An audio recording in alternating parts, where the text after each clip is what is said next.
I guess I wanted to cover some failure pledge stuff because I think that would be a good shout out to you and also something that I've been putting out for people that might give value to your listeners. Wait. So you mean to tell me that you've taken failure pledge and ran with it? Oh, yeah. Holy cow. I have got to hear this. You sent it to me, I don't know, maybe a year or a year and a half ago. And since you've sent it to me, I do part-time at General Assembly at night, twice a week. So usually the course goes for like 10 weeks and then I have a break and then I just jump in when I can and I have time. But on that first class, what I do is I pull up the failure pledge and in the top right corner, it says created by Ben Sykes. Oh no, that's crazy. Oh yeah. And I pass out index cards for everybody I tell them to write it down. And some people don't take it actually. Right. They and it's funny because the ones that don't, I kind of know that they don't. And I think to myself, well, why wouldn't you want to take this? Like I love taking it when I just put the slide up, just thinking about it.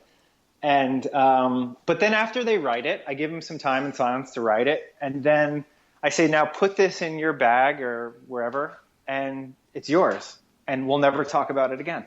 And if needed, like it'll come up in conversation where if people are being too hard on themselves, I'm like, look, you already gave yourself permission to fail. So here's that permission and let's move on. That's so phenomenal. It's good. It's good. It's also a good icebreaker for people that are new to the field that think they have to have everything perfectly baked on like day one. And it's really like, as is all things in life, you really don't have to. You just have to figure out like how to get there, you know? Now, do you know the backstory behind it? Did I tell you? I want to hear it. You told me a long time ago, but I need to hear it. I created it for myself. Let's say you're pulling an all-nighter trying to get design work, you're trying to be perfect, or next thing you know, you're like, I have spent way too much time on this little thing and it does not actually matter.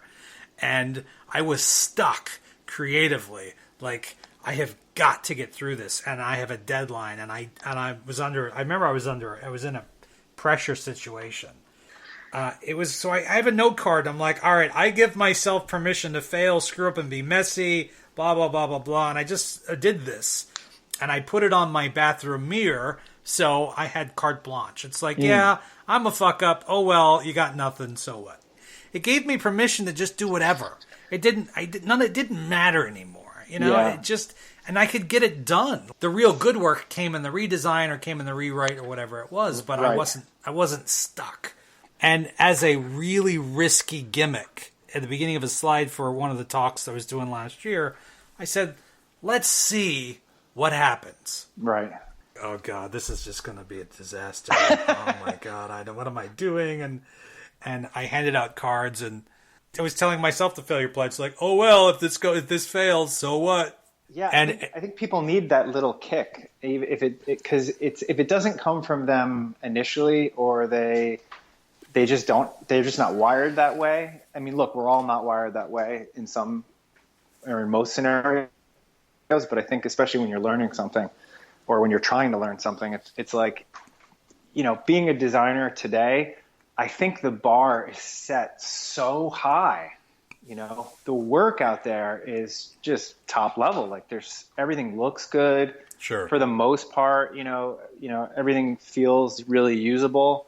So to get to that point there's a lot of frustration in the process because it can't get polished on day one. Like right. Time has to go by for it to marinate, for it to fail. Because it's almost like you want your work to fail quick so that you can fix it so that it doesn't fail. And in that process, people take it to heart. They think that they're failing, but really they're not failing. They're just moving. Yeah, they're moving and they're learning. I mean, you got to break some eggs, and it's okay to do it. Right.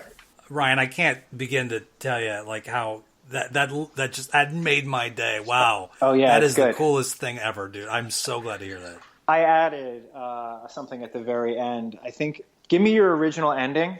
It says, I remember that my procrastination only delays my greatness.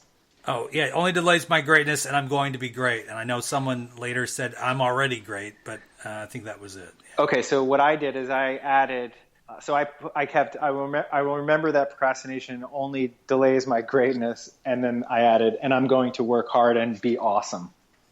I just added that at the end.